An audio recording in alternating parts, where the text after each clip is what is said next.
My point is, you cannot say live action Frosty the Snowman and not expect me to fixate on that for at least an hour. You can't drop that bomb on You us. cannot f***ing do it. That Frosty the Snowman better have some wicked like Polynesian tattoos all over him. Yeah, just like this the 3 round snowballs stacked on each other with tattoos. I want to see that carrot. So you know that Twitter... Oh my goodness. It's not on his nose at all. Could you imagine a Frosty the Snowman just kicking ass and like taking names? An action movie? Yes, that would be dope. This Christmas, they don't have a snowball's chance in hell of defeating Frosty the Snowman. Jason Momoa is Frosty the Snowman. F*** you. Whatever, you'll pay to go see it. F*** you. July 12th. And he slides in on a sled. My man. Booyah. Yeah, he says booyah. Ray Fisher's like, that was my catchphrase. God damn it. Rated R for pirates. F*** you. That looks pretty good. Making stuff is hard, especially in the entertainment world, when there are millions of dollars on the line. We're going to talk about these disastrous, never-ending, and sometimes downright dangerous productions. This is The Shit Show.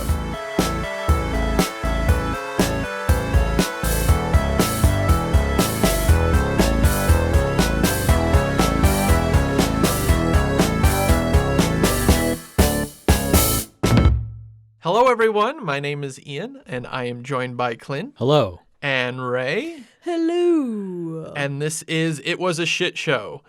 At long last, today we're going to talk about Zack Snyder's Justice League, the film I can't escape. I was going to say, at long last. Like, Yeah. I thought we were fucking done with this movie. I know. It's kind of my own making. It was the first video I did on the other channel, and it was the first podcast discussion that we had, Yes. kind of updating from there. Well, it's kind of serendipitous, though, because when we were talking about it the first time, the Snyder Cut had not been announced as being Correct. released. Correct. And it was very soon after we released that episode. It was like, oh, by the way, the Snyder Cut's coming to HBO Max. And we're just like, fuck. I guess we got to do more of this. Remember how naive we were in that episode? And we were just like, oh, that's never going to happen. And then 2 weeks later, we're like, God damn it. We were very wrong. Yeah, exactly. But it is continually the shit show that keeps on giving. Mm-hmm. I decided to do this as a podcast over doing a video because... Because it would have to be 4 hours. Exactly. Because so many major shit shows are superhero movies, and I was looking at all of the videos that I have planned that I want to do, and I didn't want to define me or the channel, especially with Superman, with just superheroes. Like it was a channel about superheroes. That never is my intention. Well, after this episode, our followers and like our fans are gonna start saying, "Release the Ian cut," Yeah. and they're gonna want the video. Yep. It's just a lot more of me breathing. I was going to say, we just cut out 2 hours of lip smacks and breath. Yeah, I am much more aware of it now, and I'm just like, to stay away. I'm just keep my mouth open. I'm just gonna be Looks like Big Mouth Billy Bass over here, whatever his name. From Gremlins. The Snyder Cut obviously could easily be its own video, but because when I was compiling all this information, I reached a breaking point. I'm ready to be done with this damn movie. for sure. Yeah. I mean, Warner Brothers is done with it. Like, Yeah, They're like, no more Zack Snyderverse. Zack Snyder's fucking done with it. Yeah, he's like, yeah, I'm not so- doing it. I mean, Yeah. it must have just been hell for him. Like, say what you will about Zack Snyder, love him or hate him, right? But this just was probably just the most tumultuous roller coaster for him. He loses his daughter during production, and then Warner Brothers gives him the shaft, and then everyone hates what they thought was his movie, and then he just like kind of gets kicked aside by Warner Brothers, and now they're like, oh, there's an outcry for your cut. Okay, you can have it. And now everyone's like clamoring over it, and he's like, yeah, I don't want to go through that again. He's like, oh, no, I got to make a whole verse. God damn it. Yeah. Whole fucking Snyderverse. So with that all said, buckle in, buckaroos. This is going to be a long one. Zip, zip, zip, zip. That's me buckling in. It sounds more like you're zipping in. Both. I'm zipped and I'm buckled. Yeah, January, okay. put your dick away. All right. There are people out there that are kind of misinformed about, the difference between your movie and the movie that came out in 2017. And some of them are claiming that you're going to use some of Whedon's scenes, which you're not. There would be no chance on Earth that a shot that was made prior or after I left the movie. There would be no way. I would destroy the movie. I would set it on fire before I would use a single frame that I did not photograph. That is a fucking hard fact. And that is just, and it, I mean, we knew this, but I had to ask just so that we have, for the audience. I literally would blow that fucking thing up if I thought for a second. Hey, we don't want it unless it's the way you get Yeah. Yeah. Quick recap. Batman vs. Superman doesn't go well. Too serious, doesn't make enough money. Zack Snyder is in the middle of making Justice League. Warner Brothers forces him to make it lighter, funnier. Warner Brothers hates Snyder's 4-hour rough cut. Snyder's daughter tragically commits suicide. He leaves. Joss Whedon takes over. Given 2 major directives, make it more hopeful and only 2 hours. Movie wouldn't be delayed because the producers wanted their bonuses. Movie comes out, wet fart. It's kind of terrible, kind of bombs. Fans start a movement. Hashtag release the Snyder Cut. Snyder capitalizes on it. And if you want more detail than this, listen to the other episode of the podcast. Well done. That was like Joss Whedon's cut of Zack Snyder's cut of your recap. That was good. Yeah. 2 hours shorter. And hopeful. Hopeful and funnier. And I mean, you guys aren't here. It's just color corrected poorly. Yeah. No, I was going to say, it's like, they're like, can you make it funnier and 2 hours? So like make it the length of a movie instead of a miniseries? Like what? Yeah. If someone, okay, as a person who worked as an editor and watched rough cuts, if someone was like, here's my 4-hour rough cut, I would be like, fuck you, sir. Fuck you. Ain't nobody got time. That is a rough ass cut. No, thank you. No, thank you. Last time we discussed that most of the cast of the Justice League all sent out the hashtag release the Snyder Cut on November 17th, 2019, the 2-year anniversary release of Joss Whedon's version that hit theaters. The morning after, Warner Brothers chairman Toby Emmerich calls Zack Snyder. A lot of people really want this Snyder Cut. And Warner Brothers has this big new venture called HBO Max coming the following year. Needs a big selling point, right? But they didn't though. Like we all just moved over from their like others. Like we were all already had it because of Game of Thrones. Like they didn't need the Snyder Cut. Yeah. I mean, an HBO subscription, I guess, yeah. But at least it would be something that you could say that would only ever be on there, right? Sure, I guess. It works. I mean, I was going to go ahead and get Disney Plus anyway, but with The Mandalorian coming out, I'm like, that was, to me, worth it just for Disney Plus. Because they just want those very particular things that people would sign up for. Right. And then they're hoping that you're too fucking lazy to cancel after you watch The Mandalorian. It's true. Yeah.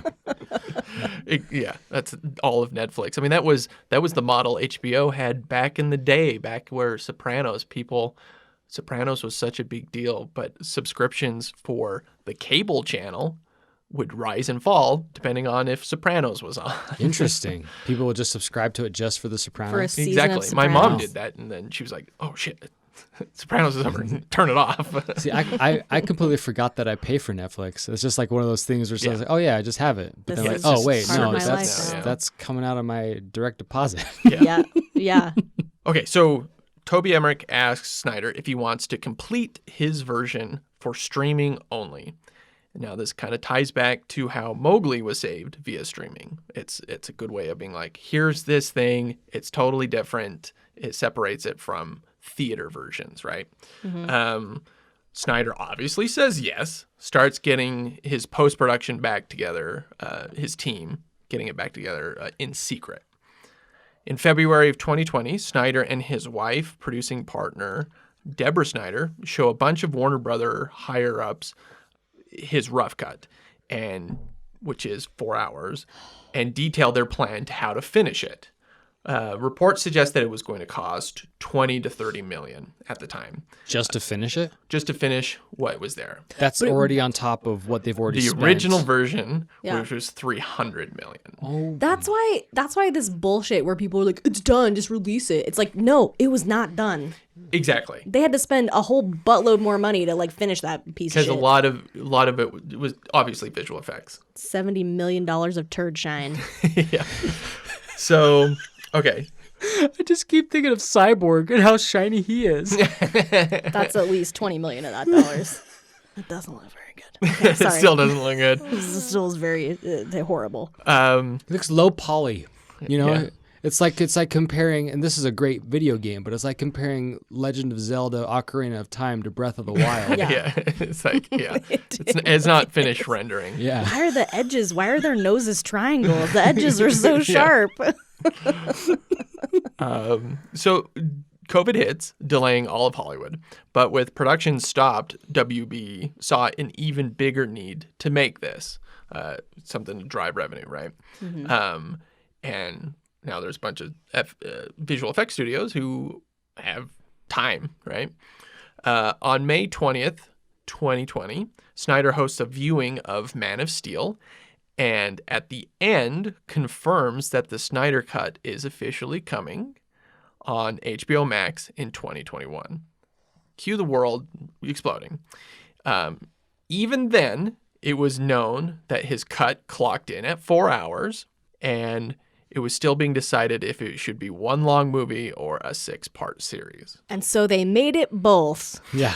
somehow. They made it. The Somehow. 4-hour movie with 6 chapters. Yeah, somehow it is both a long movie and a 6-part series. Yeah. Make up your mind. So this is what he said. I'll just sound really extra pretentious. I'll make my voice sound like it's 4x3. Here we go.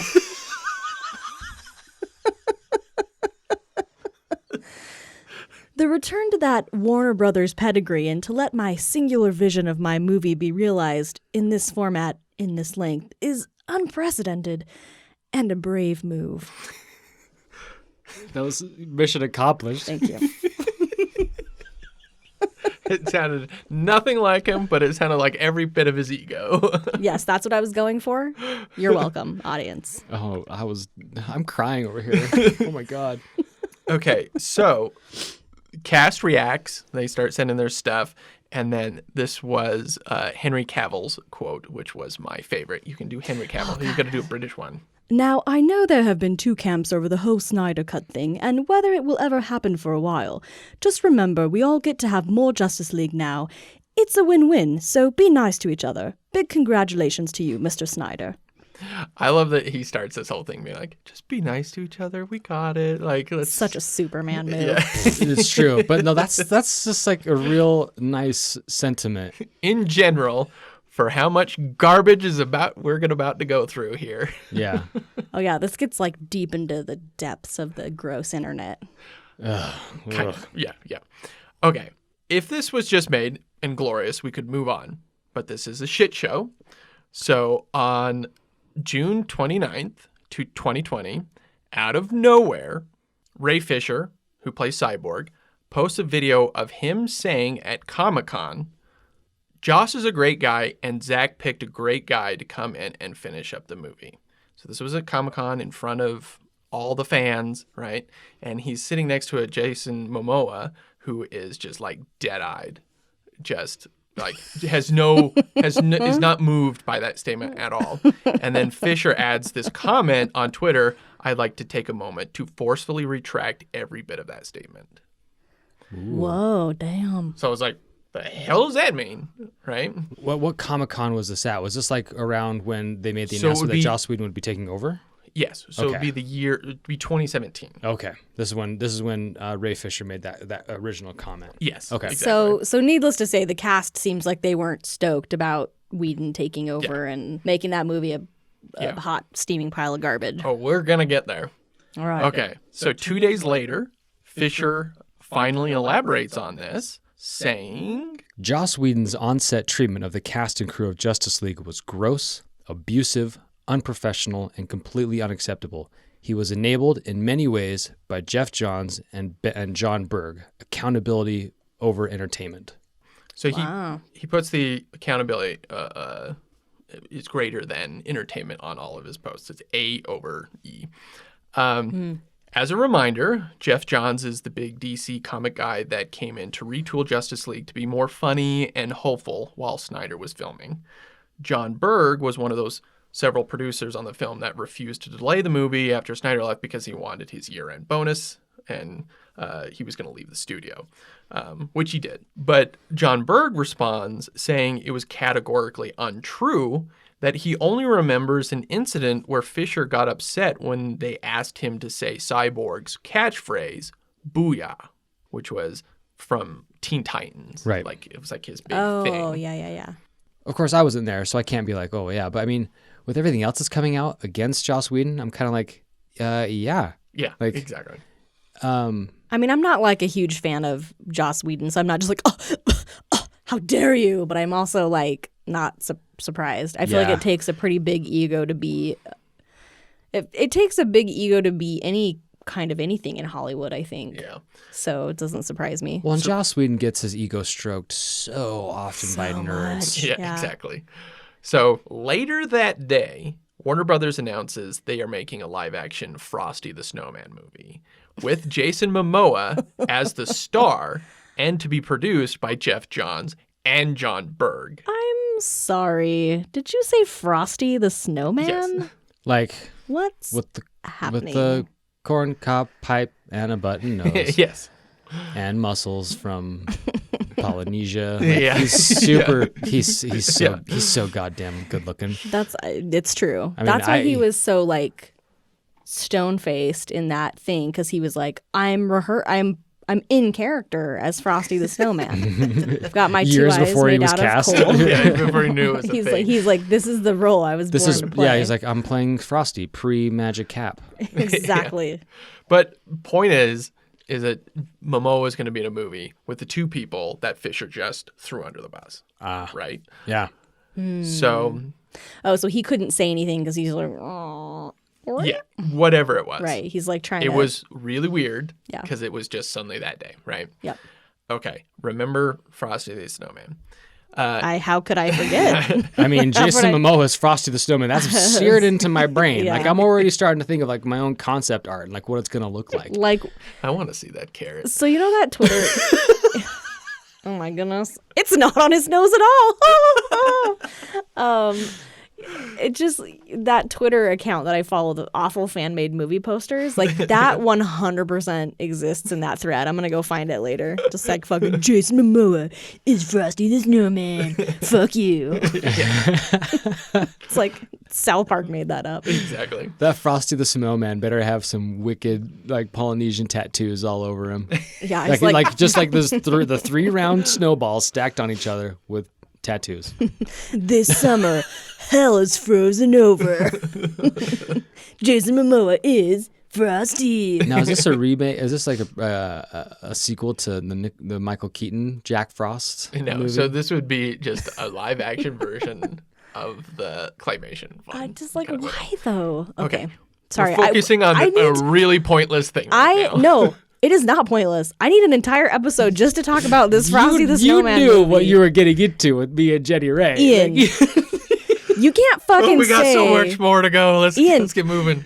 No, my point is, you cannot say live action Frosty the Snowman and not expect me to fix it on that for at least an hour. you can't drop that bomb on Yeah. me. You cannot fucking do it. Well, you'll have more say about it later. All right, it's coming more later, Ray. So let's we can I'll formulate. continue. I'll Yeah, start yeah. getting my thoughts together about it. Okay. In July, fans create this Justice Con, a live Q&A with the cast and crew. And really, it was just a way of stroking everyone's dicks. But Snyder, circle so they're interviewing all these people. Snyder says that the movie won't be official DCEU. It's a one-off thing. He is also asked if he'll use any Whedon's footage, and he said he'd rather set it all on fire before using a single frame that he did not shoot. I mean, there's probably a nicer way to say that. A simple like, no, this is the Snyder cut, not the Snyder cut with sprinkled. Yeah. With some Yeah, Whedon. you could have easily just said, no, I completed my version. Like I had all my footage. Like Yeah. I don't need it. Yeah. Yeah, exactly. Instead of being a kind of a dick about it. But you got to get that extra dig in.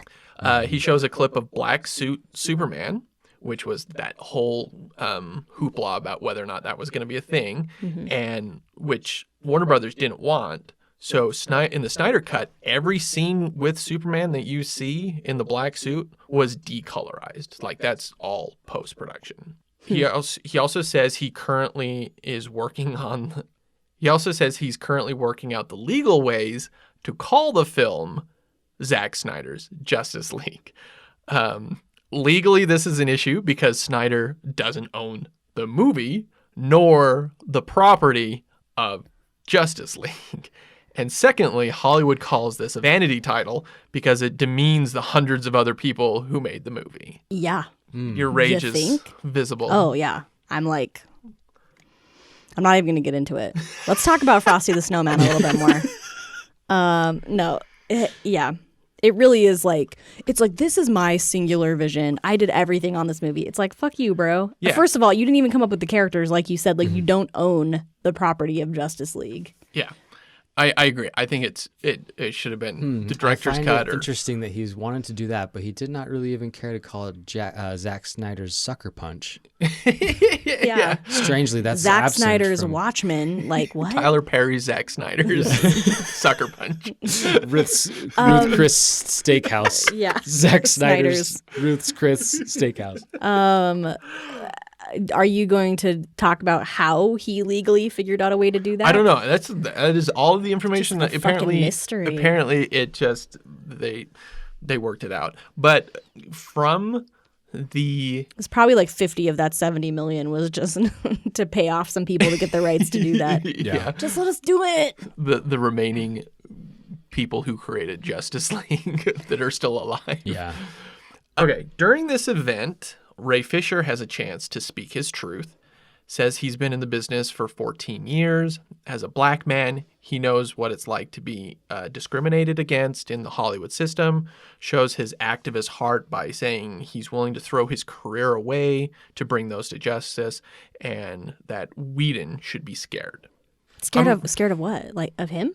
Yes. Oh, okay. Like of the revealing all the things- bullshit that exactly, he did. Okay. Exactly. Okay. He says he's been in the business for 14 years. He's done one episode of television.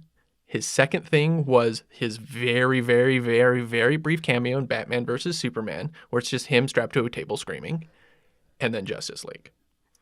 Other than that, he's been theater, which is its own thing. That's business adjacent. It's business adjacent.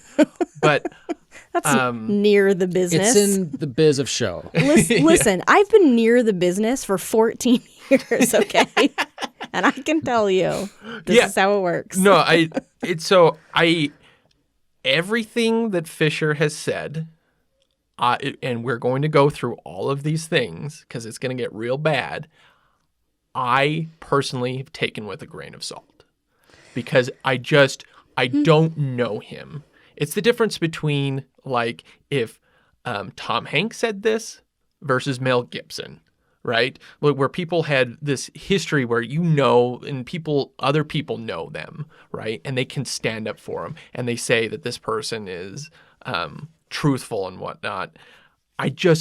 There's an absolute like 90% truth to what Ray Fisher says, but there's a 10% to everything that going forward that I feel like should be taken with a grain of salt. I mean, that's any opinion. Yes, that's true. Also, like you don't know any of these people personally, right? Like you're like, well, it's like any opinion that you have of anybody, even like us making fun of Zack Snyder for like having a huge ego and like whatever. It's like we don't know the guy. We just like that's what we hear, right? It's Yes. all kind of hearsay and opinions, and you just formulate an opinion based on what other people say about other people. Yes. I'm good friends with Alan Moore.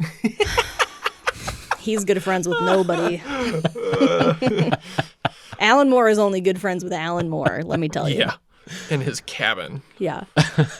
But yeah, no, I think that anybody has to be taken with like a grain of salt in these situations. Yeah. Because there's a lot of like emotions and Yeah, but I'm opinions just saying and- that he doesn't really have the history, so it's kind of like, who is this guy that's saying all these things?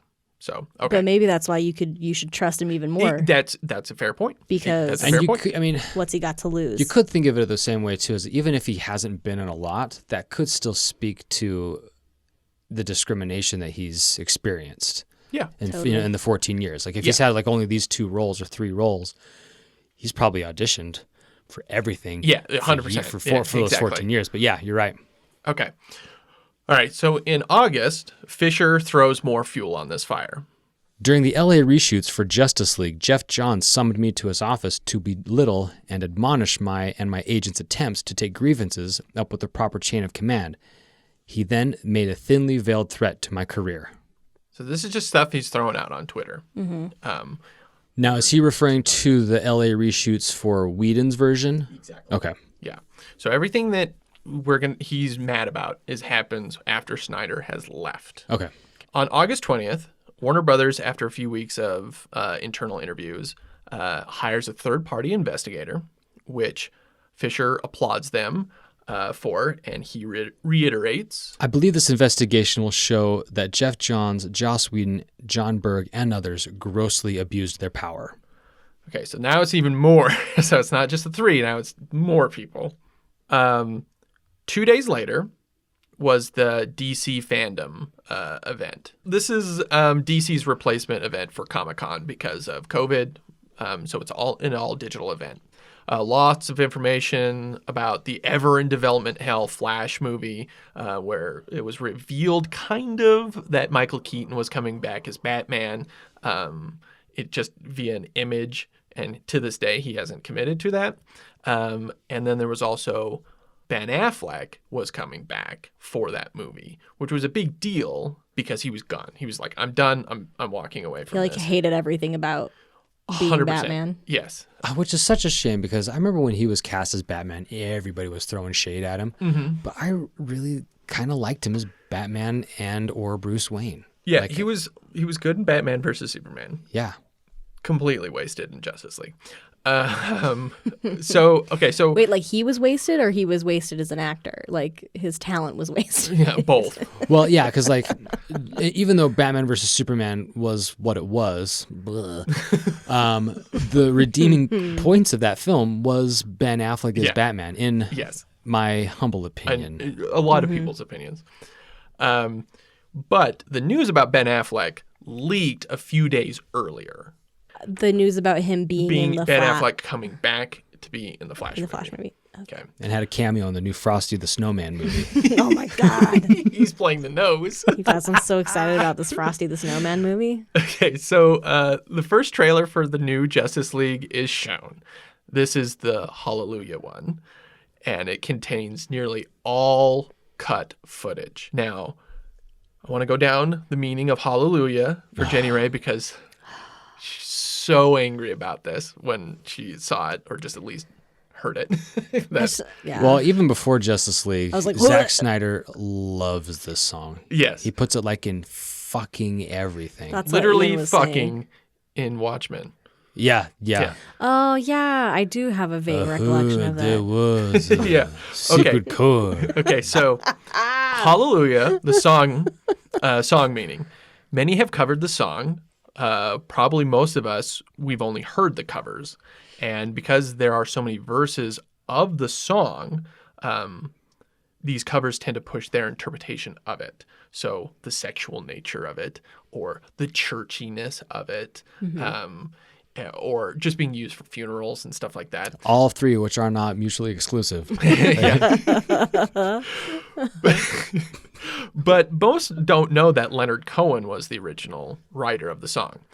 And he finds it funny so many people look at these deeper meanings of it, of the song. As he says, one is always trying to write a good song. Like everything else, you put in your best efforts, but you can't command the consequences. So Cohen is often said he's constantly rewriting the song. He's constantly putting new verses on and rewriting it.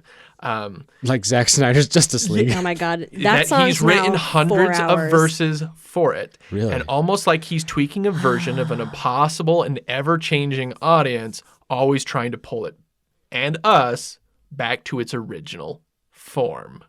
Look, the song is okay.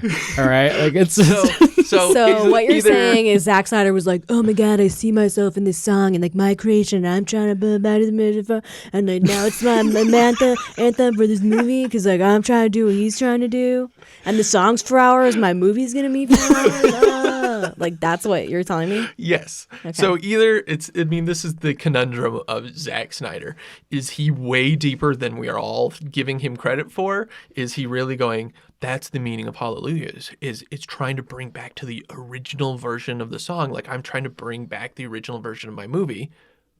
Or is it what other people think of Zack Snyder, who is completely has the subtlety of a hammer and is like, hallelujah, I got my movie made, right? Yeah.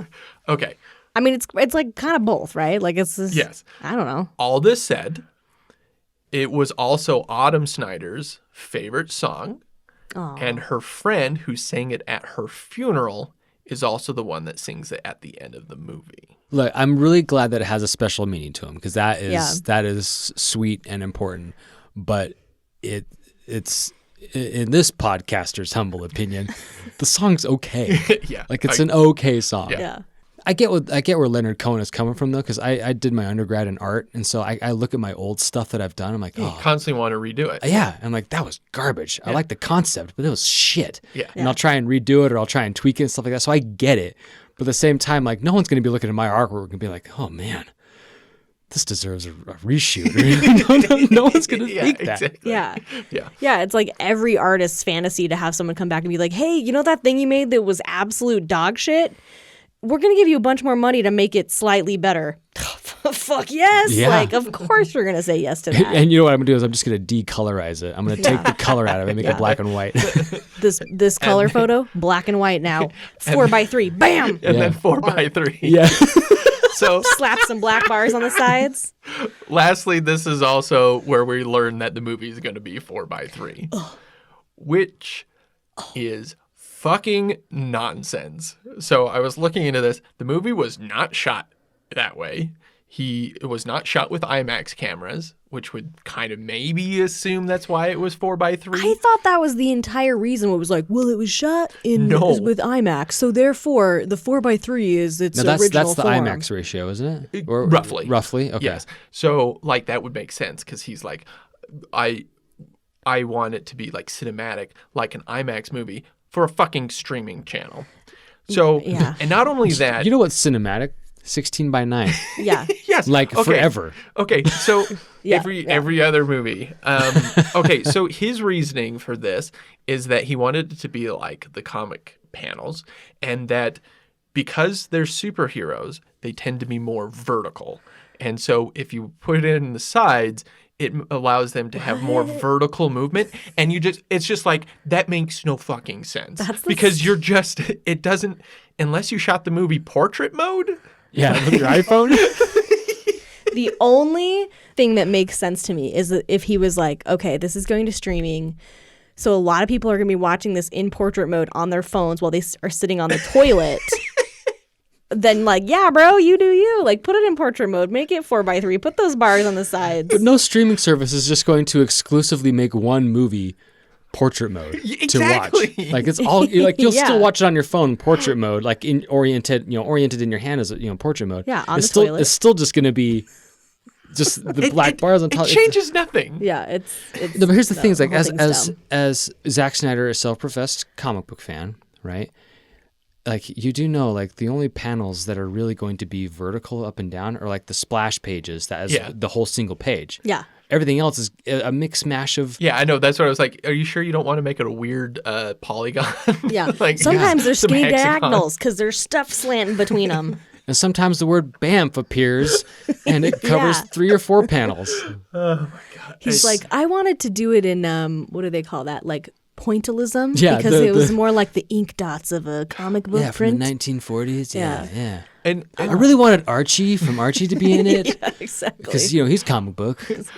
and the last thing I'll say about 4x3 is it's total dog shit. I think that for some odd reason he just wanted it to be Instagram ready. I don't know what the fuck. No, the he reason just is. he just wanted it to be fucking different in more ways. Yeah, I agree. So, but the one scene, there's a sequence, the sequence between Flash fighting Superman. If you watch that sequence, there is a couple of seconds in there where it looks like he's squashing the frame and Superman looks elongated. Like and to get it to fit in that to aspect get ratio. to make it fit. If you watch it, it happens really quickly. It's when he starts smashing the stones, and it happens so quickly, and I just go, all of this was not worth it. Yeah. Well, Like- you know, Ian, people are more vertically oriented, so therefore, Your eyes are fucking left and right side by side. You're Yeah. not up and down like a and down. goddamn traffic light. Like by that logic, sitting there going like, well, superheroes are more vertical. They're people. So with that logic, every fucking movie would be 4x3. Like they are all humanoid. Like regardless of what superpowers they have, they're all like humanoid figures. Yeah. Yes. All right, moving on, because that's just goddamn nonsense. Okay. No, we didn't talk about this for 25 more know. minutes. Then in early September, Fisher keeps throwing more fuel on the fire. So you can better understand how deep this goes. After speaking out about Justice League, I received a phone call from the president of DC Films, wherein he attempted to throw Joss Whedon and John Berg under the bus in hopes that I would relent on Jeff Johns. I will not. So, okay, so now he's going up the ladder, right?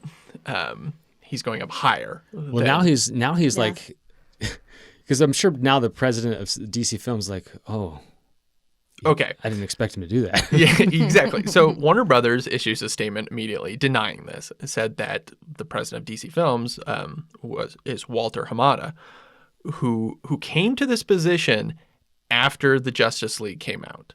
So he had no dealings with the movie in any form. Or Whedon at all. No. After it was done and gone. Like, he has nothing to do with it. He was like, Justice League, I don't know her. And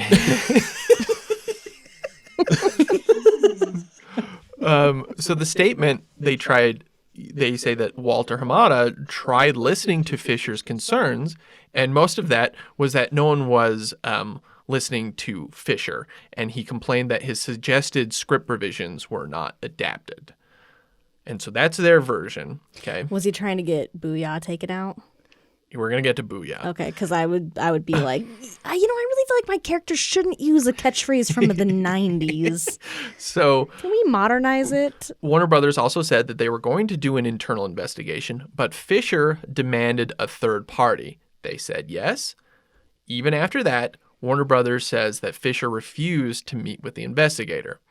Going forward, Fisher often refers to this statement as the September 4th hit piece.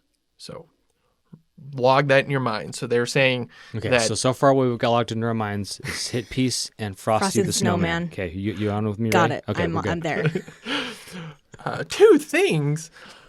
I can't keep any more things in All my right, I'll brain. think of Hit Okay. Day. What was it again? I'm just thinking of Hit Piece. Okay. I can only think of Frosty the Snowman. I'm sorry. Okay, you got hit piece. Okay, the next day, Fisher shows his receipts, kind of. He says he's met with the investigator by showing a screenshot of a draft email to the Screen Actors Guild saying he just got off the Zoom call with them discussing all their things. So, But like it was a draft, so did he send it? yeah, exactly. I mean, you could type anything in a draft, right? So, but now Fisher is questioning if Warner Brothers is paying for the investigation. Obviously, if that were the case, they would side with Warner Brothers, right? So he starts getting a little paranoid. Then again, the following day, Fisher posts a video detailing the chat that he had with Jeff Johns, saying Johns contacted him via back channels to meet and said DC was just going to move on to a different cyborg and recast him. Wow, this is like, back channels. This is like all the President's Men, deep Yeah. throat Yeah. Watergate shit. Yeah. He's like, exactly. we met in a parking garage wearing trench coats. We arranged it on the dark web. Okay, so I'm not going to say that he's lying because like you were saying, I don't know. But like, it's super not hard to take screenshots and pictures of shit. Like you literally have a thing in your pocket called a phone that like You feel like if all this stuff actually happened, he would be like, and here's a picture of this thing, or like here's a. So a little bit of that You know what I is mean? that it's an investigation right now. So so like he can't say anything can't say about it. certain things. Oh, okay, well that's fair. So there's a portion of that. So at this point, it's been Ray Fisher versus Warner Brothers and DC Comics. So just him, right? And nobody else has been saying anything. Yeah. So a week later, Jason Momoa, Frosty. suddenly posts this to Instagram. Will you be our Jason Momoa? He said, "This shit has to stop and needs to be looked at. Ray Fisher and everyone else who experienced what happened under the watch of Warner Brothers needs proper investigation. I think it's fucked up that people released a fake Frosty announcement without my permission to try." You guys, I can't even finish reading this statement. What? It was fake? Oh, my heart is broken. Why did you make me read this? You knew what this would do to me. Okay. I just think it's fucked up that people released a fake Frosty announcement without my permission to try to distract from Ray Fisher speaking up about the shitty way we were treated on Justice League reshoots. Serious stuff went down. It needs to be investigated, and people need to be held accountable. I stand with Ray Fisher.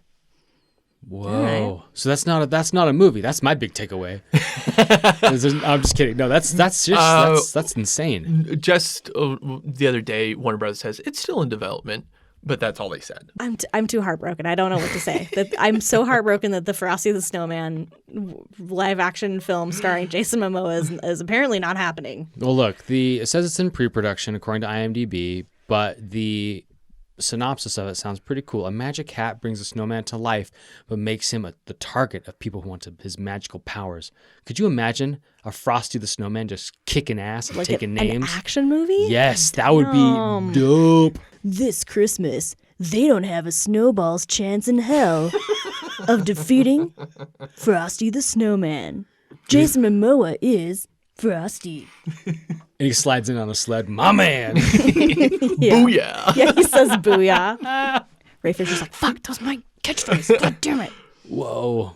Okay, so he throws Warner Brothers under the bus for that announcement. Yeah. Right? That came out the same day that Fisher was like saying started some So shit. how long from when they were like, we're making Frosty, to when Jason Momoa was like, fuck you guys, I'm not making Frosty? How long was that? It's like a month.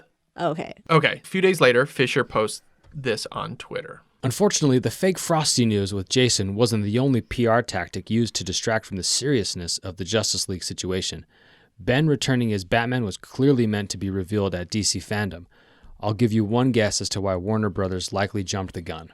Okay, remember that it leaked? So he shows timestamps of when he tweeted his approval of the Warner Brothers investigation, and then an hour later, when the Ben Affleck returning as Batman news leaked. So it was just something like, he's like, oh, doing the Carol, like, Yeah. Connecting the dots. Yep. Just an apartment full of red strings. Yes. It's all coming together. And it gets crazier. Okay, the next day, some anonymous sources spoke to The Wrap, which isn't a gossip, clickbait, fake news website by any means. Okay, and they reported that Fisher started this whole campaign once this whole this shit happened, right? Once Warner Brothers came to him in June 2020 and said the Cyborg movie was most likely dead in the water. Which makes sense. The DCU is just a fractured mess, right? I could talk about that for a while. Yes. But they wanted him to do a small cameo in the Flash movie. So Fisher's team never responds to the offer, saying that he'll do it, and he starts shitposting on Twitter. Fisher obviously calls this a trash article. Like, this is all bullshit. And the Wrap becomes part of his campaign of they're doing the bidding of Warner Brothers. They're part of the New World Order. The devil's minions. Reptilians. Oh, fuck yeah, that'd be cool. Chemtrails. I'd watch a gay frog movie. Starring Jason Momoa. Yeah. Please Yeah. continue. Okay, so back to Snyder. Remember, there was a movie at the end of September. Wait, what are we talking about? Yeah, at the end of September, it was announced that they were going to film additional scenes for the cut. Jumping ahead, all the new filming was just the ending nightmare sequence, though some scenes allowed changes in CGI to take place. Like, because they were like, oh, we have a go-ahead to do rated R, so they kind of changed some of the violence a little bit. More bloody. So they just did a bunch of blood splatter. Well, like you saw that moment, the part where Darkseid gets an axe in his shoulder. Like, they reanimated that to be a little bit more violent. And I think the moment that Martian Manhunter transforms from Martha Kent, I think that's new. Spoiler alerts, everybody. Yeah. Look, if you haven't seen it, don't. Yeah. It doesn't matter. But point is that they were like, I thought this movie was done, but mostly it was just finishing that last scene in the movie. Well, look, Warner Brothers gave him how much money to finish it?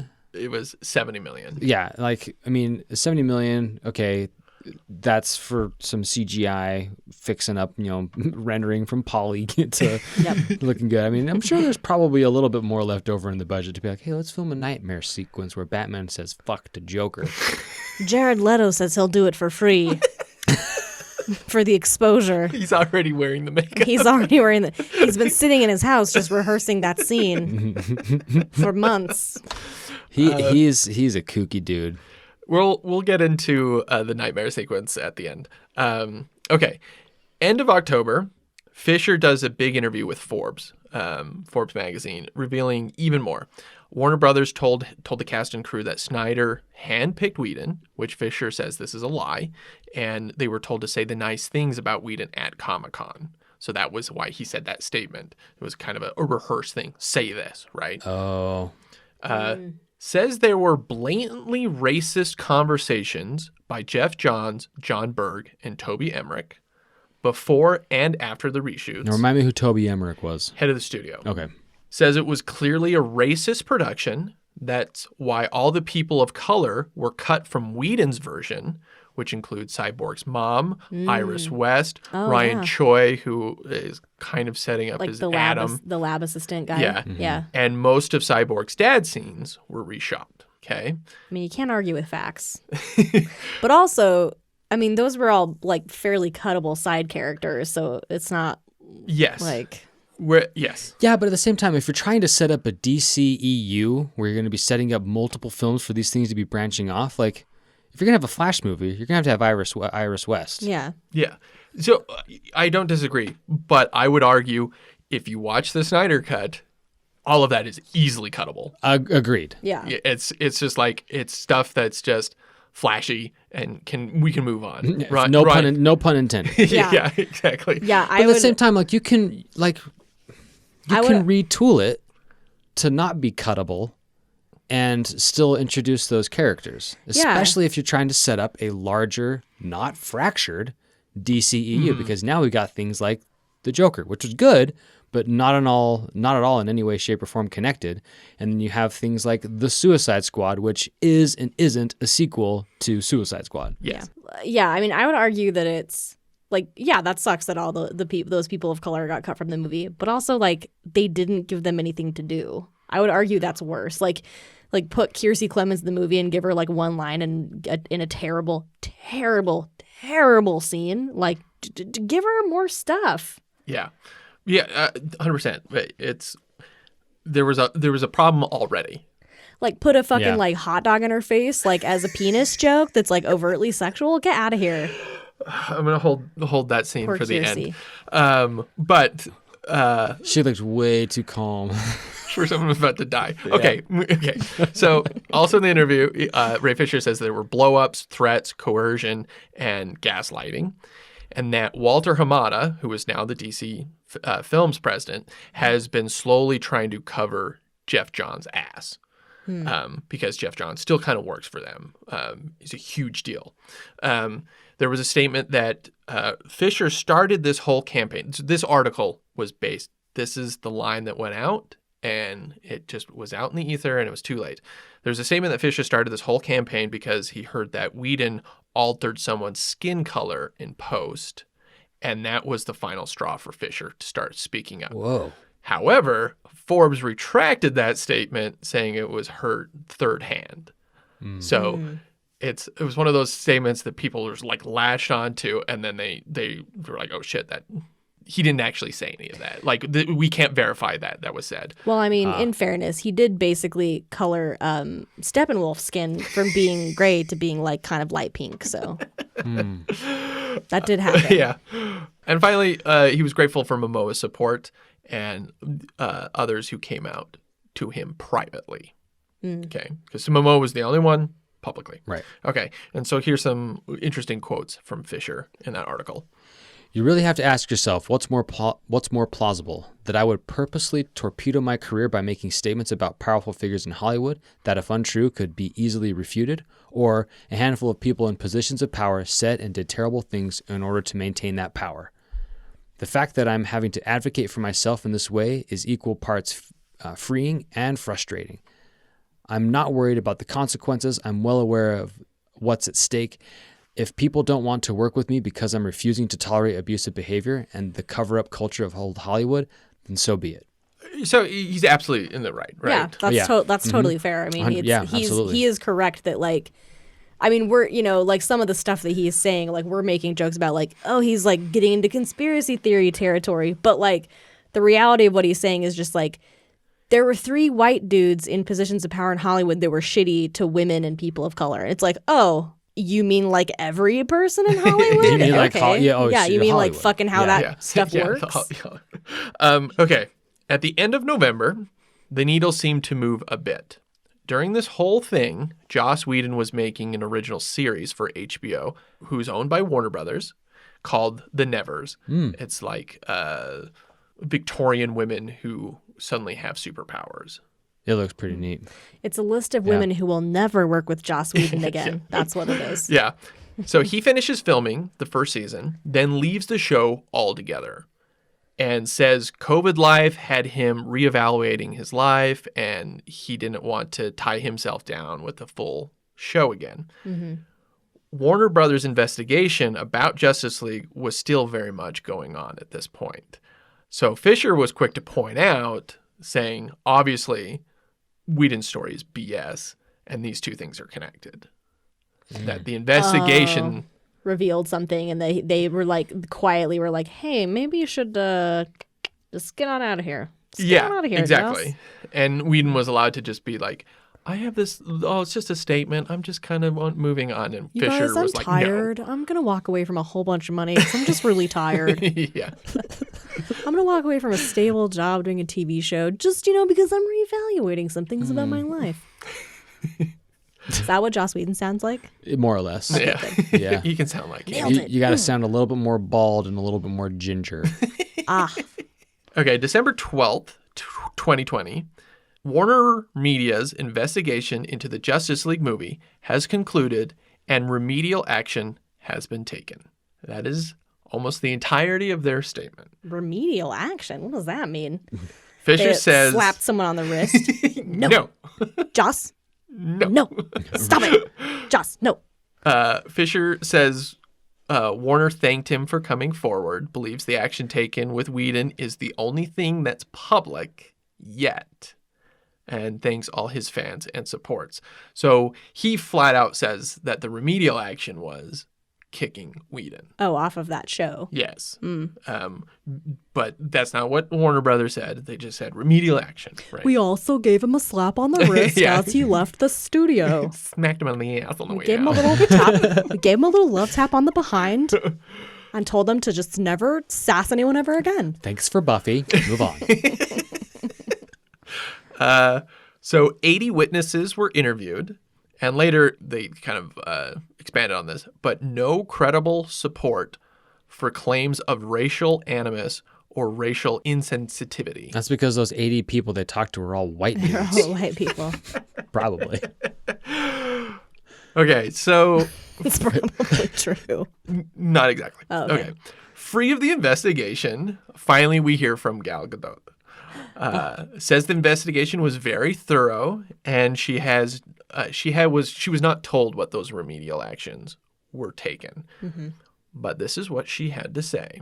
I'm happy for Ray to go out and speak his truth. I wasn't there with the guys when they shot with Joss Whedon.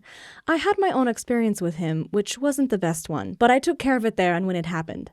I took it to the higher-ups and they took care of it, but I'm happy for Ray to go up and say his truth. So, okay, little interesting. She says she had problems with Whedon.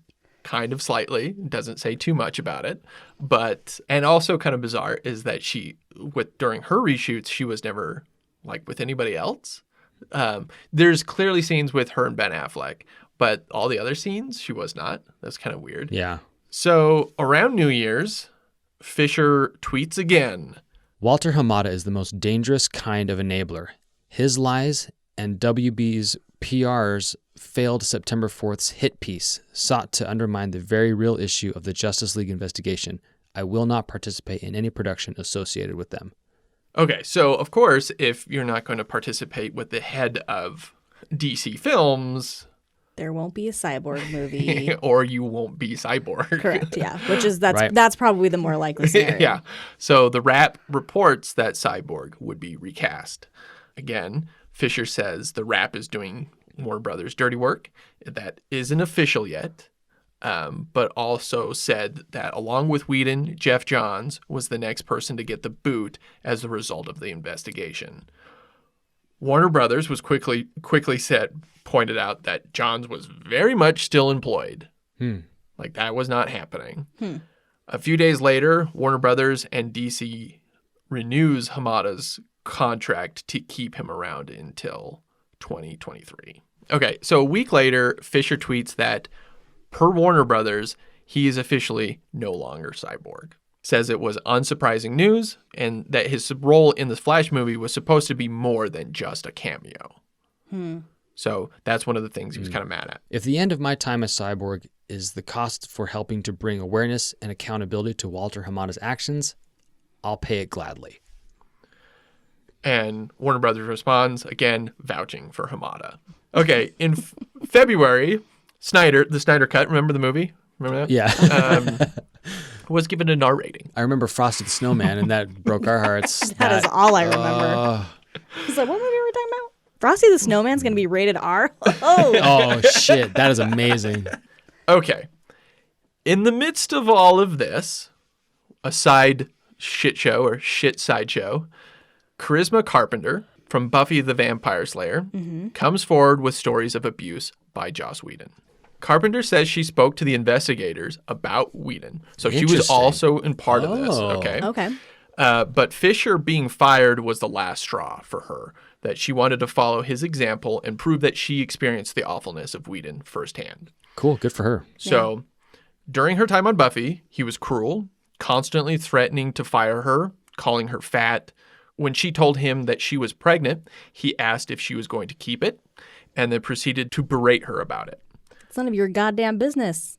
Her body, her choice. Carpenter? He proceeded to attack my character, mock my religious beliefs, accuse me of sabotaging the show, and then unceremoniously fired me following the season once I gave birth.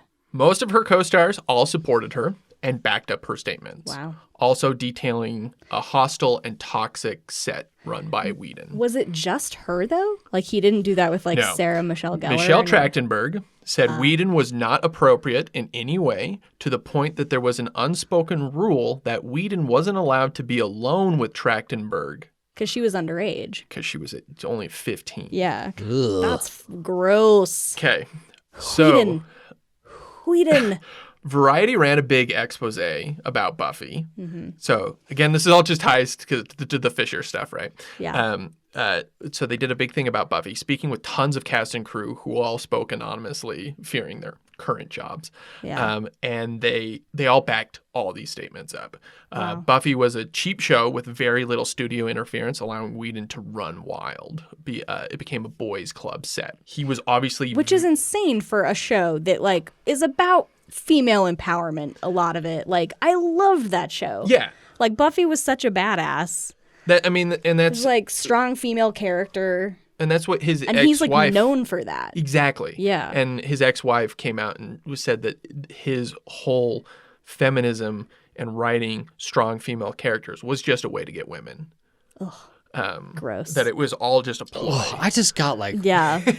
like visceral reaction to that. Oh, Yeah. like that doesn't happen to me. I don't get like the chills like that. You know, We call that like the skin crawl. we call that the Whedons. I just got a bad case of the Whedons. Oh, It's when you're like grossed out about dudes being feminist for unfeminist reasons. That's what it is. That's that feeling. Whedon is obviously very talented, and this created a cult of personality around him where he was both feared and idolized. To be fair to both sides during this article, multiple people said the studio forced Whedon to cast Carpenter against his will, and he didn't think she was a good actress, and these same people said that she was often very late to set. So this just gave Whedon even more of a reason to be horrible to her. Doesn't excuse him by any means, just... But like there were extra reasons why he picked on her because he's Exactly. like, I didn't even want her on my fucking show. So like Yeah. he's a Yeah. chauvinist piece of shit still doesn't Yeah. really excuse Right. anything. Doesn't excuse. Just both sides. Whedon had favorites, and he let people know that. Playing favorites led His to... favorite was Giles, let me guess. The old white guy on the show. Is that his favorite? Playing favorites led to simmering animosity among the cast and writers' room. Whedon and Sarah Michelle Gellar were so hot and cold, you weren't allowed to mention his name around her. Wow. Damn. This is what she said about all these things. While I am proud to have my name associated with Buffy Summers, I don't want to be forever associated with the name Joss Whedon. How did anyone talk about him to her then? Were they just like How did they get anything done? the director, Yeah. JW, Yeah. would like to J-Dub. speak with you. Hey, JW wants to talk to you. Don't say that. Why'd you say that? Don't give him an interesting nickname. And then this is from Jose Molina, who was a writer on Firefly. Casually cruel is a perfect way of describing Joss. He thought being mean was funny. Making female writers cry during a note session was especially hysterical. He actually liked to boast about the time he made one writer cry twice in one meeting. What a piece of shit, man. Right. And it's one of those things. It's kind of, I wouldn't say he was an idol, but damn, he's such a good writer. Like, and he's really good at what he does. And he created some really great shows, some not so great shows, created a fantastic Avengers movie and a less fantastic Avengers movie. But like, it just kind of sucks because you're like, oh, damn, that guy is really good. And then you're like, oh, he's a fucking asshole. There's only one person who can be mean and funny at the same time, and that's Don Rickles. Yeah, and he's dead. And he's dead. I hear you, right? Where it's just like, oh, it really sucks that like talented people are assholes, and sometimes they're assholes because they're talented and they know they're talented. Yeah. But there are also talented people who aren't assholes. And I think it's time that we stop giving people who are talented a pass and just being like, well, but he's really talented. I'm not giving him a pass. No, I know, but I'm just saying like In general, like the fandom, the nerddom, right, they gotta right. stop. Like just they gotta Hollywood stop. people, Yeah. like people who right. It's just like no one wants to work with assholes. Also, as a woman in the film industry who was made to cry very often early in my career, there is a special place in hell for people like that who are just like, I'm gonna make her cry, watch this, because it is like so damaging. Yeah. Like to your confidence and to your like career progression. Like you just immediately are like, oh, I must be shit at this and I'm shitty. You know, it's just like, it sucks. Demoralizing. Yeah. No, I worked with a JW who was a piece of shit like that, who made me cry all the time. Yeah. It sucks.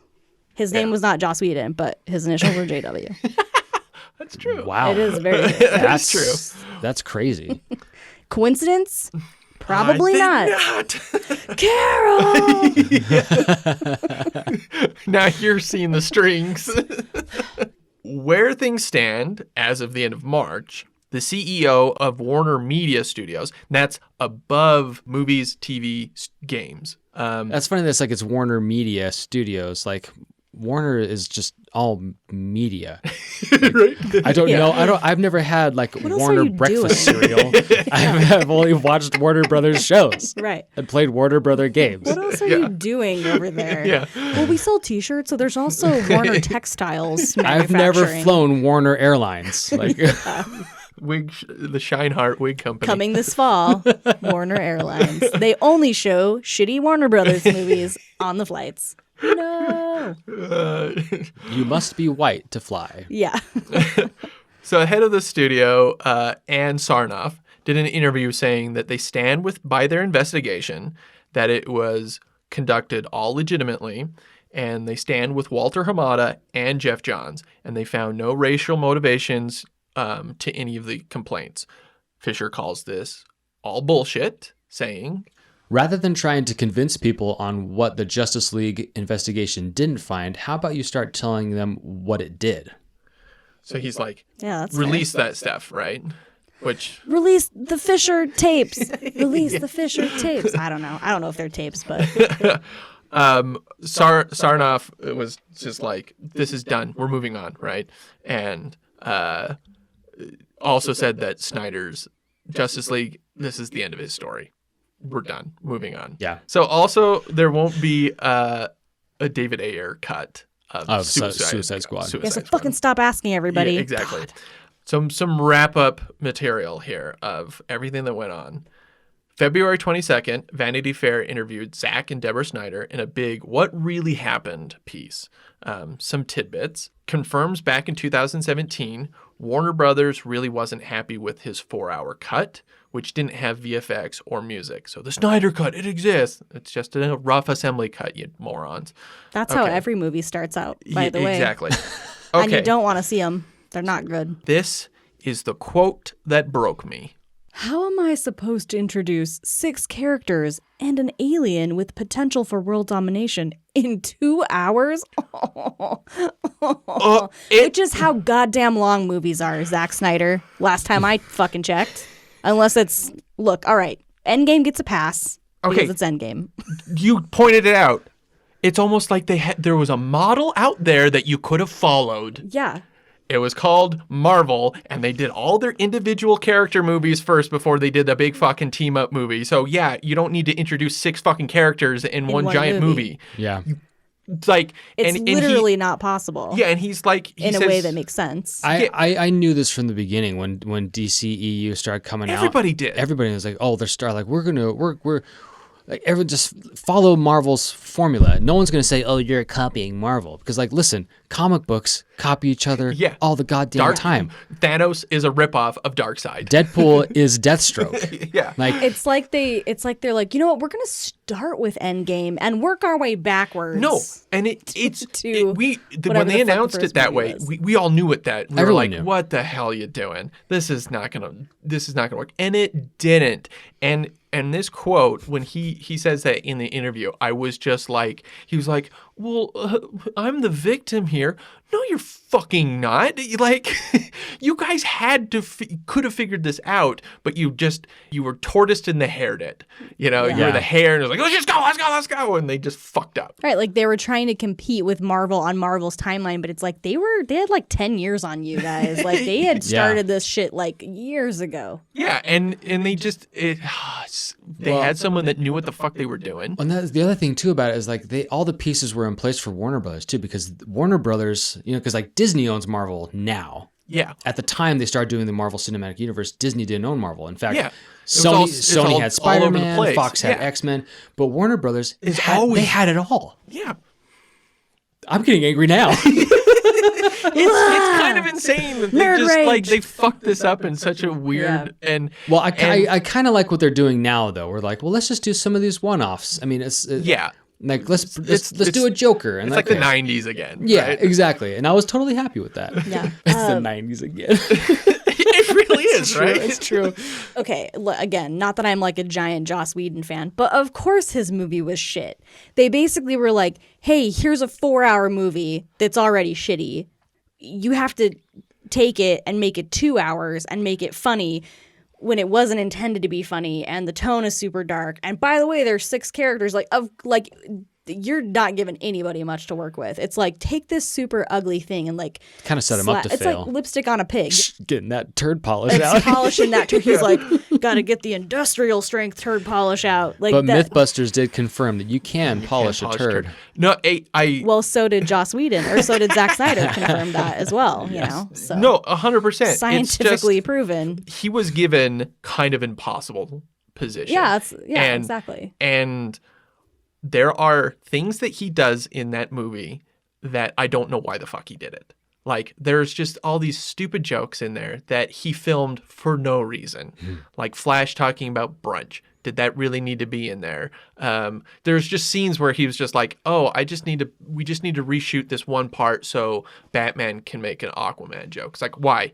You could have saved time and fix other things. And so there's that kind of stupid shit that he did. But at the same time, he was like, I need to condense this motherfucker.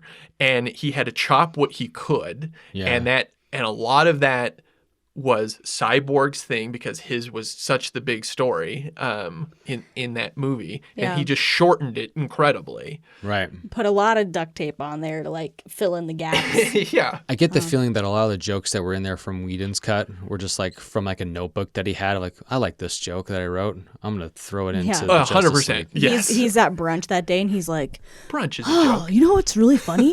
Brunch. Yeah. Breakfast, brunch joke. lunch combined. what is it? Breakfast? Is it lunch? Who makes up these words? Suddenly he's like fucking Jerry Seinfeld. Yeah. Exactly. Okay. So back to Snyder. He said after his daughter's death, they didn't have the energy to fight with Warner Brothers anymore about the cut. For sure. So Yeah, he I get needed to it. focus on his family, and they quit. Yeah. Yep. This is contrary to rumors that Snyder was fired. So that was one of the big things that people rised up for. Snyder was like, he got fired off of it. That's untrue. He quit. He says Whedon was not his choice. Jeff Johns was working with Whedon on a Batgirl movie at the time, and Johns brought him in to write some of the reshoots. So the idea is that they had this 4-hour cut, and then they were going to like, okay, how do we condense it? Whedon's here to help to do some reshoots to cut it down. But then Snyder quit. Snyder was not actually mad about bringing Whedon on. He said he thought it could be, he could write some cool scenes, thought it would be fun. So there was no animosity at that time, but then he left. Snyder, to this day, still has not seen the Whedon cut. His wife, Deborah, saw it with Christopher Nolan, actually, and they told him he should never watch it and says that it would break his heart. Also, like, it's not worth it. Yeah. So But neither is your 4-hour version, so, you know. So when Warner Brothers came to him about the new cut for HBO Max, they initially just wanted to post his unfinished version. And he was like, no, because obviously that was a tactic to point out, like, this isn't any better. Yeah. Like, so he stuck to his guns on that, which is a good point. But he was not paid. He's not paid for any of this work that he's done for the HBO Max version. And they want to emphasize the love and support of the fans who raised like $500,000 for American Foundation of Suicide Prevention. Aw, that's nice. That is very nice. Then, as of April 6th, 2 days ago. Oh my God. Breaking news. Yeah, no, I have the article from today. That's why this is kind of rushing this. Okay, April 6th, Fisher sits down with Hollywood Reporter to tell his version. Okay. Okay, so he's free of the investigation. He doesn't have to Oh God. hold back anymore. Yeah. Okay, so this is what he was saying happened. He was upset that Whedon was drastically changing Cyborg's story, mostly cutting his parents, two loving, smart, black parents. Yeah. Fisher has just been very vocal about how he felt he had a lot of pressure on him being like this big new black superhero, and this is before Black Panther, the movie. He was in Civil War, obviously. Well, Cyborg is a massively popular character. Exactly. Yeah. And he took all of that to heart, and he wanted Yeah. to do it correctly. Do it justice. Yeah. And League. Oh, another line. When he called Whedon about his thoughts about his changes, Whedon interrupted him, saying, "It feels like I'm taking notes right now, and I don't like taking notes from anybody, not even Robert Downey Jr." Damn. Okay. So according to a Hollywood Reporter, Whedon also said the same kind of thing to Momoa and Godot. Like they were like, I don't know if I would shut up. I'm the one in charge, essentially. He's like, listen, I don't take notes from people of color or women, let alone Robert Downey Jr., who is a white man of my same status. I feel like I don't want to. We did this to him. Fans. I mean, I guess I'm not excusing him at all, not in any way, shape, or form. But I'm just thinking about all of his past work, and any time that he had full control over a series or a movie, it ended up being a huge hit and a phenomenon. And any time that his work was messed with, people rallied behind him. Yeah, because like I keep coming back, and this is the first time I mentioned it, but in my mind, I keep coming back to Alien Resurrection, which was his script, and that movie is just god awful. Is that the third one? That's the fourth one. That's the one that Jean-Pierre Jeunet directed. Yeah, and I keep coming back to that. And I was like, well, people messed with it, and it just turned out to be garbage. And so I feel like, I don't know. I don't excuse him because he's clearly a piece of shit. But at the same time, it's like us as fans have to stop idolizing these people because, like Jenny Ray was saying, it's like sure they might be talented, but they're still a piece of shit. Yeah. Yeah. And we can have talented people that aren't pieces of shit. They're actually doing good stuff. That kind of sucks when talented people are pieces of shit because then you're just mad. You're like, why do you have to be such a piece of shit? Just stop being such a piece of shit. That's what I was saying earlier. Yeah, like I love you in this movie. Stop being a piece of shit. I love your movie. Well, why are you a piece of shit? And so you feel like, like your talent is enough for people to like you and want to work with you and blah blah. Like you don't also need to be a piece of shit on top of that. Yeah. Like why? Yeah, taking advantage let your work speak for itself. Yeah. Yes. Yeah, it's very frustrating. Like I pointed out in my video for the Avengers thing. When it was announced that Whedon was going to do Avengers, people were losing their shit. They thought it was fake. They were like, there's no way. This is just such a geek wet dream of an idea. Yeah. And in our part 2 of this whole story, we're going to go into the cult of personality and why that's such a problem. But oh my God, I can't believe I keep talking about this movie. I know. We can't promise this will be the last time, but this is probably the last time. Just shut up. Don't want to talk about it anymore. Okay. So Fisher says that he went to Jeff Johns about his troubles with Whedon. And Johns just basically said, hey, he's in control. Warner Brothers put him in control. Just let him do his thing. He later learned from another unnamed source that Johns, John Berg, and Toby Emmerich were worried about having an angry black man at the center of their movie. So, and that sounds racist. So that's where he started saying that there's racist conversations happening. Again, he doesn't name the source. John suggested to Fisher, instead of playing a Frankenstein allegory like a monster, be more like Quasimodo. And this is what Fisher said. I didn't have any intention of playing him as a jovial, cathedral-cleaning individual. So Fisher believes, as the only black creative on set, he wasn't being listened to, and John was pushing a stereotype into his character. I see. Okay, I gotcha. Okay. And as Hollywood Reporter points out, in the comics, Jeff Johns is huge. And he was the reason he put Cyborg in Justice League. He loves Cyborg. Yeah. I mean, he was mostly, before that, he was all just Teen Titans. Yeah, but he has an enormous stamp on comics. Yeah. For the modern history, his work with Green Lantern and Flash, he is a big deal. He loves these characters. So putting all that frame in Jeff Johns, I feel like this article, as much as people are like, yeah, I stand with Ray Fisher, this is where I felt like the cracks started to show. So then the booyah line. This was the pinnacle of all of this. Johns wanted the line, but Snyder originally didn't want any jokes or catchphrases. So when the reshoots came around, Johns and Berg really wanted to pay homage to the popular Teen Titans TV show. That's why they wanted him to say the line. And Fisher believed Johns was forcing a black man to have a catchphrase.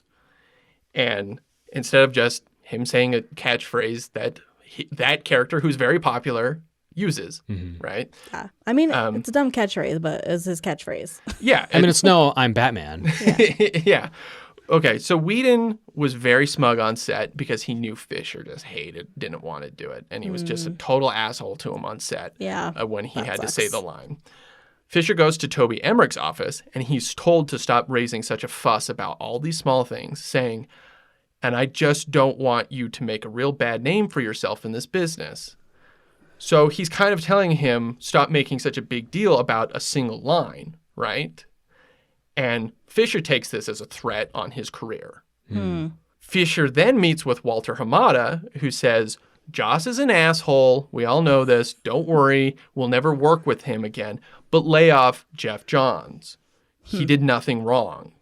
And Fisher brings up some interesting stories about on the set of Krypton, which is a sci-fi series. I don't know anybody that actually watches it. It's about generations before Superman. Anyway, Johns vetoed a casting a black man as Kal-El's grandfather because he was like, no, he should look more like Henry Cavill. Were they trying to make it part of the DCEU? Yes. Okay.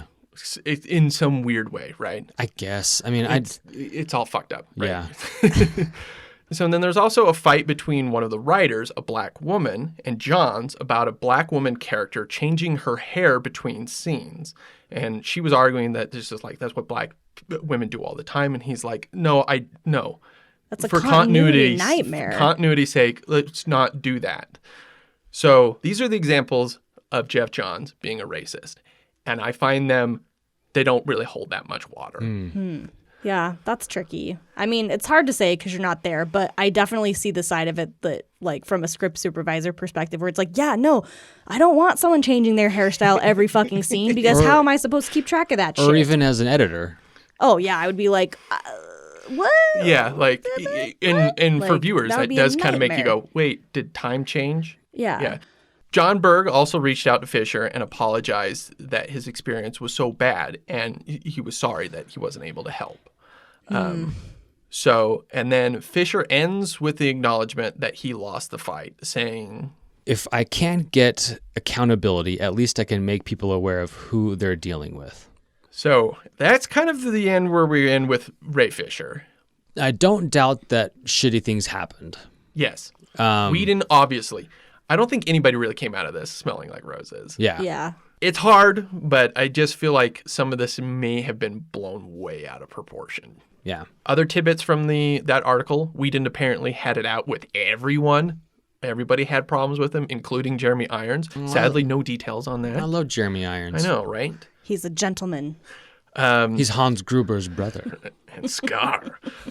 He threatened Gal Gadot's career, said he'd make her look stupid in the movie, and then trashed Patty Jenkins. Gadot and Jenkins go up the ladder, and shortly after that, Whedon's no longer on the Batgirl movie. Good. Connections! Yeah. I mean, I'm glad. I'm glad all these people are finally like, you know what? We don't have to put up with your bullshit, Joss Whedon. Like, fuck you, bro. Yeah. It just sounds like a very toxic environment, and that's just not Yeah. good for anybody. Yeah.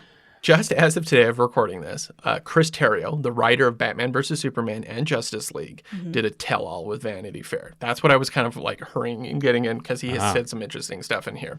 Says he was not banned from the set, that he was encouraged not to come when they started shooting. Highly encouraged.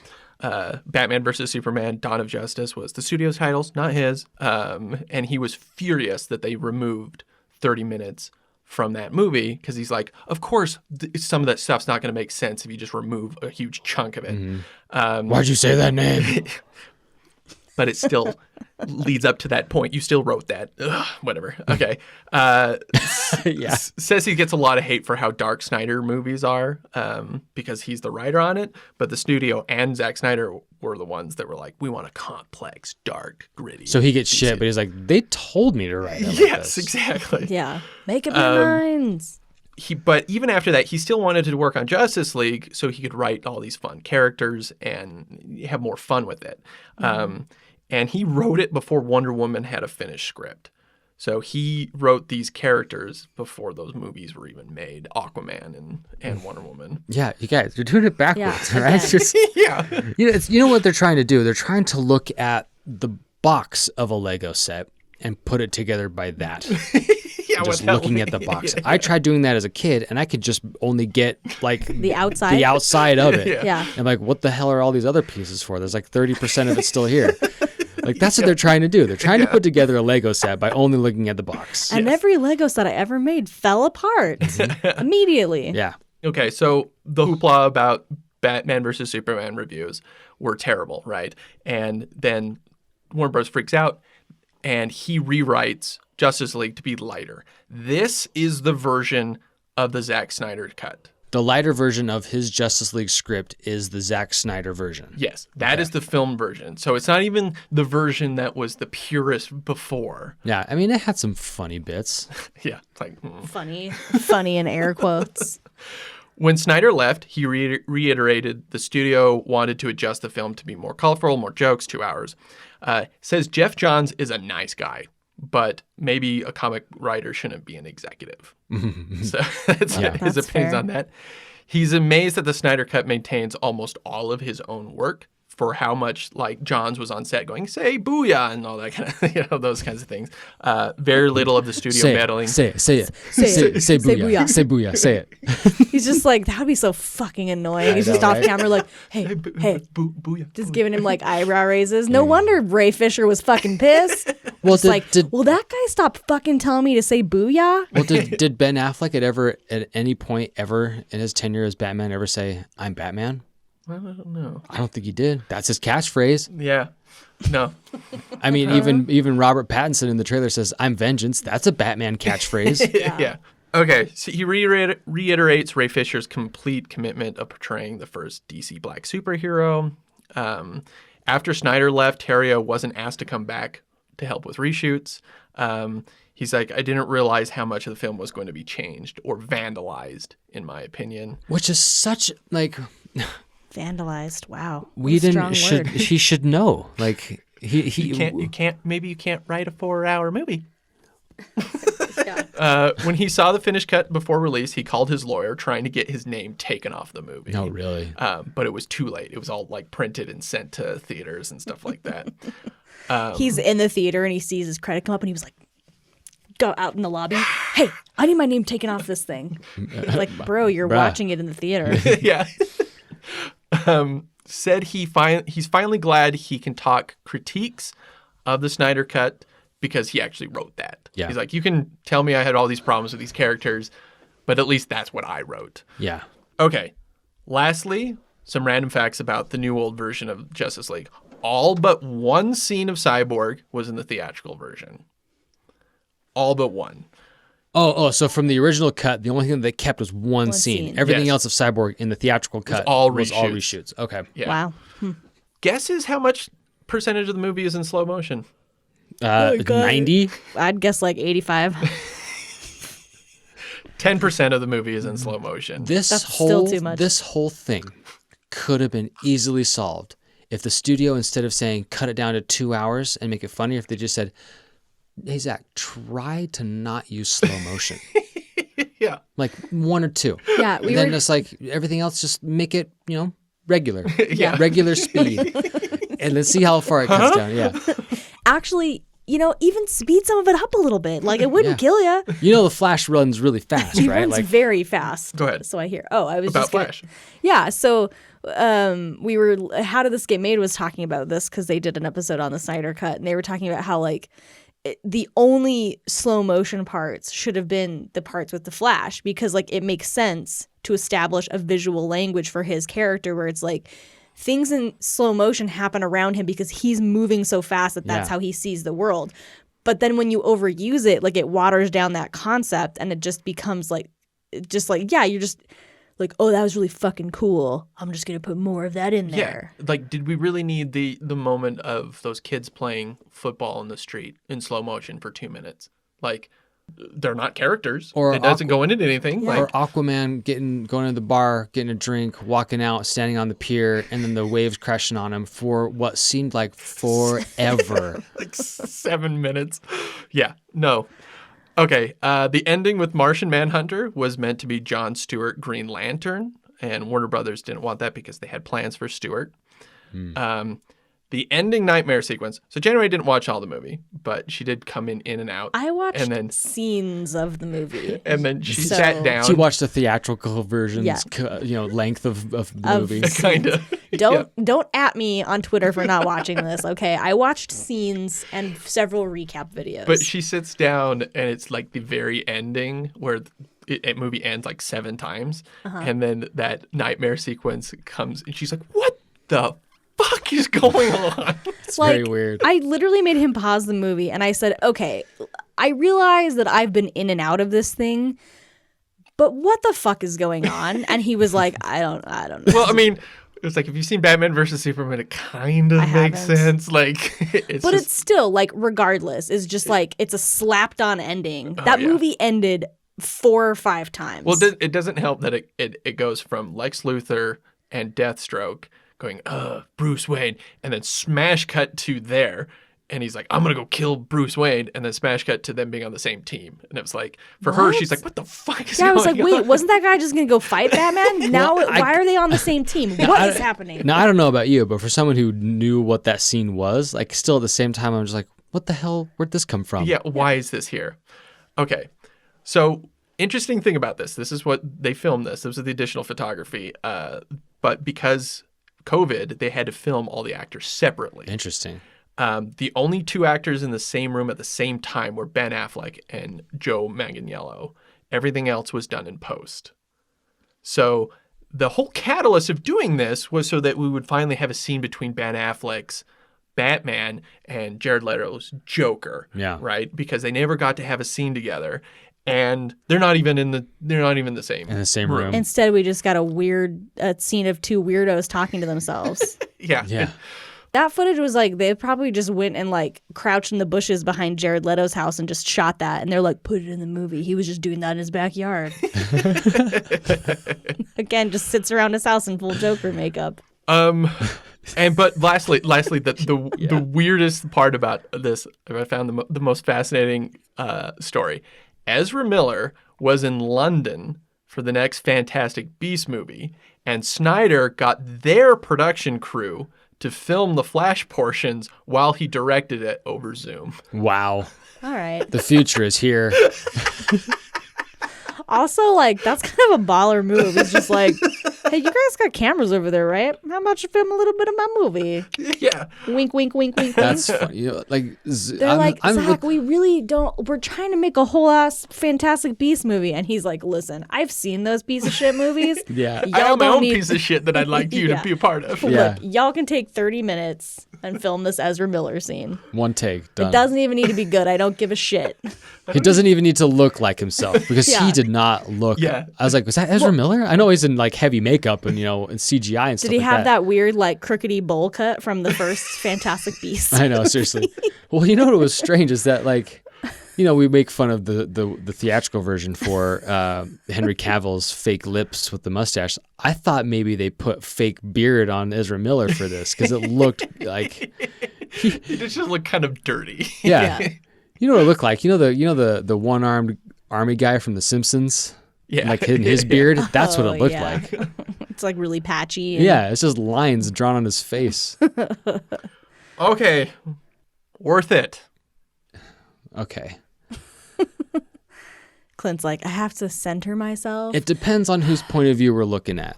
Was it worth it for Zack Snyder? Yes, because maybe it has some closure for him. Was probably very cathartic for him to get this out. For fans, no. For me, no. Like, I watched it 4 hours worth, just like you, and I couldn't really tell much of a difference. I was like, oh, Yeah, exactly. It's the same plot, the exact same themes, the exact same character developments. I was expecting kind of like a completely different movie. I was too. And it was the same thing, but longer and slower. Literally, Yeah. 10% of it slower. Literally 85 to 90% of this movie is in slow motion, everybody. But at the same time, as we're talking about it, with all these things coming to light about the production, I do think it is worth it because it brings some awareness to there's more pieces of shit in Hollywood than what we've already have been made aware of. Yeah. And I think it just goes to show that good people can make good movies if you give them a chance, you know. But I don't know, it's just so frustrating. Like I said, we were talking, podcasts ago about how it's all the business guys are running Hollywood with the money, and that's all they see. But no, let good people make good stories. Yeah. Yeah. So to your point about like, it's maybe all of this stuff wouldn't have come out right. Like part of everything surrounding release the Snyder Cut is like all this stuff with Ray Fisher, and then all this stuff about like, ill treatment on set and how he deals with women, and then like the whole like Buffy thing kind of sprang up. Like, would that have happened if Justice League just came out and it was like a wet fart of a movie and everyone was like, oh, that was a bad movie. All right, like moving along, like would this have all happened? I feel like it would, because I think that Ray Fisher was the catalyst for it. Like I think the whole Warner Brothers investigation would have happened because the Joss Whedon cut of Justice League happened, right? So that was where all like the shit sort of went down. Like, so the Snyder Cut doesn't need to exist for all of that justice to have like taken place, right? And for Joss Whedon to have had whatever remedial whatever slaps on the wrists and like loss of some money that he had to have, because he's a piece of shit. So like, yeah, I don't think that the Snyder Cut needed to exist. I don't think it's, again, the scenes of it that I've seen, I don't think it's a better movie. I don't know. Like I've heard people say like it's a better movie, and it's like, okay, better, but better does not mean good. Like that's a turd. Oh, that's a slightly shinier turd, or that's a slightly less stinky turd. Like that's what this movie is. Like it's not a good movie. Like we just don't need 6 hours of this shitty movie in the world. Like it just doesn't need to exist. We don't. Yeah, you're right. We don't need 6 hours of one movie. We need 6 movies that are 1 hour. That are like 1 hour plus. Like between Good. 1 hour. Yeah. I'll even take 3 movies that are 2 hours. That sounds reasonable Right? to me. So I'm going to say the film history part of me thinks it's fascinating. Oh, 100%. Like, I think it's really crazy that we have 2 movies by 2 completely different directors, 2 different divisions. Like, it's so fascinating in that regard. Yeah. And to piggyback on what you were saying, I think it's very cool that we kind of like got to see what all these people worked really hard on, all these other people. And that's why it completely is demeaned by the fact that it's called Zack Snyder's. At the Justice very least, League. Zack Snyder and Co. or Zack Snyder and Friends. And Friends. Snyder Super and Friends. Yeah, Zack Snyder's Super Friends Friends. presents Justice Justice League. League. Yeah. So I think in that regard, it's very fascinating and it's very interesting. As the film critic in me, I was so angry watching this fucking movie. It had all the same problems that were there to begin with, that were all set up in Batman versus Superman. It was just all like the whole idea of pinning Batman as the symbol of hope when you have Wonder Woman right there. Yeah. And Superman. Yeah. And it was just antithesis to the character, and Batman's useless without a gun or a vehicle, a vehicle with guns. So it's just like... Yeah, he had no regard for human life. Well, like none of them did, right? They were just like murdering left and right, which is like not at all like any of their characters. Yeah, Wonder Woman straight up just murders all those fools at that her intro sequence, which is I thought was Whedon. Well, and then doesn't that little know. girl be Me like, too. I want to be just like you. Can I be just like you? And she's like, it's like, You yeah, sure you can. You can be any, the person I just straight up just murdered, exploded, and behind you. Like, yeah, you can be like me. I mean, look, But- I want to murder some dudes every day. It's fine. I but get it's it. like, Yes, also, let's look out. You can be just like me. oh, yes, you can be like me. Oh, wait, no, I'm a literal god. Yeah. I am the Ooh, daughter sorry. of Zeus. You ever heard of him? Look, like I'm trying to be a good role model, but like realistically, it's just not going to happen. Yeah, so I just, that sequence is just like, what the fuck? I showed, so January kind of came in and out and was just like, all these things. But the sequence that I absolutely fucking hate, and I had her watch it, is the intro to Flash. Oh, it's dog shit, literally. Yeah, where his shoes rip apart. Yes. And he goes through the Glass. the cellophane. Yes. I think. Oh my god. Okay, that scene has so many fucking problems. It's I really hate, bad. I hate that he comes into frame like a raving fucking lunatic. Oh, why am I so late? Oh, why am I so late? Resume? Resume comes from a French word, and there's an old lady, and you're just like, I remember you said you didn't like Ezra Miller in Flash. I think he's worse in this version. I think he was more annoying. I hate like. His shoes rip off, but his clothes are fine, even though the same friction, whatever. Yeah, by that logic, he should just like be able to come back in like naked. Yeah. I hate the physics of that scene drive me up the wall. Her car could be going at what? At max 15 miles an hour. For her car to be like thrown up into the air. She gets thrown clear out of the vehicle. Yeah, and somehow she gets thrown out of the vehicle, and she's kind of screaming at the first, and then she's like very like angelic. And it's Yeah, that was weird. so I understand that they were trying to do like their own version, but it was just poorly set up. It was really bad. It was like the hot dog into her face. It's really like Dude, it's a penis. I was like, get that dick out of her face. The Flash in the comics and, as an overall character is known to be the comic relief for a lot he's of kind of like the funny guy. yeah. But then, But he's not funny he's in not these addicted movies. to speed. I mean, he is addicted to literal speed, Literal speed. but not like they made him weirdly jittery. Yeah, and his whole ending where he's doing the Speed Force, you gotta go fast, Barry. You gotta go fast. And it was just like, it's just weird. It was just like, it was not as cool or epic as they thought it was. It's for moments like that I wish this was a visual medium. I know. That was really good. We'll just get a video of you doing that, Gotta and go then fast. That was really and good. we'll post it on Twitter. That's funny. Every time he went into his slow motion running, I hated it immediately. Oh, like It how he looked- looked like he was like throwing something. Yeah, Yeah. he Like looked he- so stupid. Yeah. And It's- Ian was like, "Well, he's supposed to look like a speed skater," and I'm like, "Okay, but speed skaters look cool." And so I don't know what the fuck he was doing because he looked dumb as hell. I got 2 words for you: Apollo Ono. Yeah, it's like Yeah. go train with some fucking speed skaters, bro, and don't look like a gangly weirdo. Needless to it say, was that both stupid. movies had problems, story wise. No, Lots of like problems. it's I would argue that the Whedon version's better. I think that movie's a terrible movie, but I think it's better because he did Hot takes. cut it down. Hot takes. He did cut it down, and he did things that were way more interesting. The fact that Batman shows up at the resurrection of Superman in the Snyder cut, and Lois Lane just happens to show up and diffuse the whole situation was just completely Deus Ex Machina. In the Whedon version is a total Batman move where he goes, Alfred, now.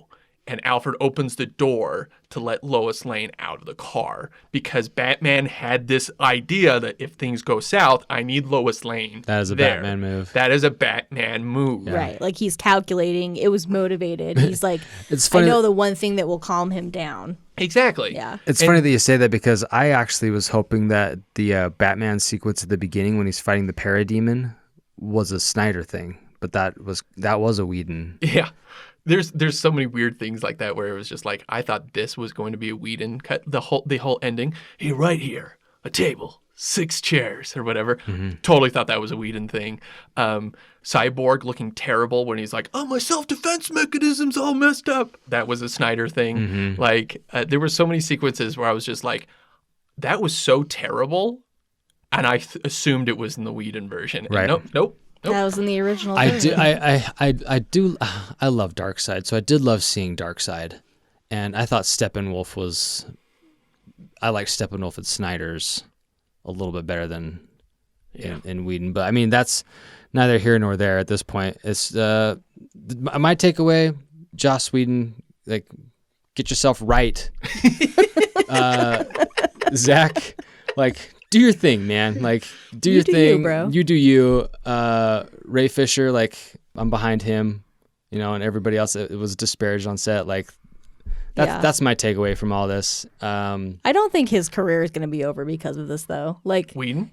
No, sorry, so- Ray, oh, Ray Fisher. Yeah. Yeah, maybe he's not Cyborg, but oh well. Cyborg's a very important character. Yeah. He's not my favorite. So I am in no way, shape, or form like heartbroken that there's not going to be a Cyborg movie. Would I like to see Ray Fisher and other things? Yeah, of course. Totally, yeah. I hope he goes on and does a lot of other things. Yeah. And good on him for speaking his truth. Absolutely. I will say But that this movie was not worth it. this movie just, oh my not God. even a little bit.